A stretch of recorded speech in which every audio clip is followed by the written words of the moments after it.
महोली तहसील क्षेत्र में फिर फूटा कोरोना बम।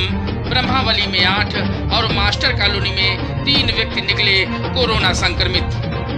आपको बता दें कि महोली सामुदायिक स्वास्थ्य केंद्र के अधीक्षक डॉक्टर इमरान ने बताया है कि क्षेत्र के ब्रह्मावली गांव में 8 एवं महोली कस्बे के मोहल्ला मास्टर कॉलोनी के 3 व्यक्ति कोरोना पॉजिटिव पाए गए हैं।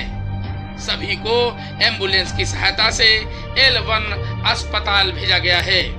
वहीं CHC महोली के स्वास्थ्य शिक्षा अधिकारी वीरेंद्र विक्रम त्रिवेदी ने बताया है कि ब्रह्मावली गांव को हॉट स्पॉट घोषित किया गया है।